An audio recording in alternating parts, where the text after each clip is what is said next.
കൊലയാളിയെ മന്ത്രി ഒപ്പമിരുത്തരുത്.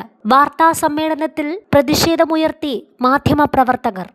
നിയമസഭയിലെ മീഡിയ റൂമിൽ കൃഷിമന്ത്രി ടി സിദ്ദിഖ് വിളിച്ചു ചേർത്ത വാർത്താ സമ്മേളനത്തിൽ കൃഷിവകുപ്പ് ഡയറക്ടർ ശ്രീറാം വെങ്കിട്ടരാമൻ പങ്കെടുത്തതിനെതിരെ മാധ്യമപ്രവർത്തകർ കടുത്ത പ്രതിഷേധമുയർത്തി. മാധ്യമപ്രവർത്തകൻ കെ എം ബഷീറിനെ കാറിടിച്ച് കൊലപ്പെടുത്തിയ കേസിൽ ഒന്നാം പ്രതിയാണ് ശ്രീറാം വെങ്കിട്ടരാമൻ. ശ്രീറാം വെങ്കിട്ടരാമൻ പങ്കെടുക്കുന്ന വാർത്താ സമ്മേളനത്തിൽ ഇരിക്കില്ലെന്ന് മാധ്യമപ്രവർത്തകർ നിലപാടെടുത്തു. ഒടുവിൽ ശ്രീറാം വാർത്താ സമ്മേളനത്തിൽ നിന്ന് പുറത്തേക്കിറങ്ങി. ഇതോടെ മന്ത്രിയുടെ വാർത്താ സമ്മേളനം പുനരാരംഭിച്ചു.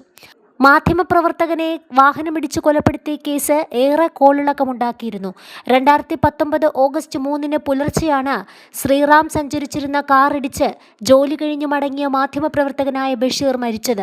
മ്യൂസിയത്തിന് സമീപം പബ്ലിക് ഓഫീസിന് മുമ്പിലായിരുന്നു അപകടം. അമിത വേഗത്തിലെത്തിയ കാർ ബൈക്കിന്റെ പിന്നിലിടിക്കുകയായിരുന്നു. തെറിച്ചു വീണ ബഷീറിനെ ആശുപത്രിയിലെത്തിക്കും മുമ്പ് തന്നെ മരണം സംഭവിച്ചു.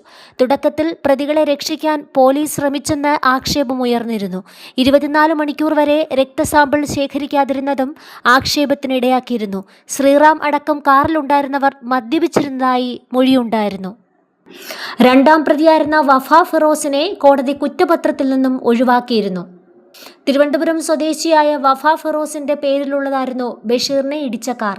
വാഹനം ഓടിച്ചത് വഫയാണെന്ന് വരുത്തി തീർക്കാൻ ശ്രമിച്ചെങ്കിലും ദൃക്സാക്ഷി മൊഴിയുടെ അടിസ്ഥാനത്തിൽ ശ്രീറാമാണ് കാർ ഓടിച്ചിരുന്നതെന്ന് തെളിയുകയായിരുന്നു. കേസിൽ വിചാരണ ഓഗസ്റ്റ് 1 മുതൽ തുടങ്ങുമെന്നാണ് വിവരം.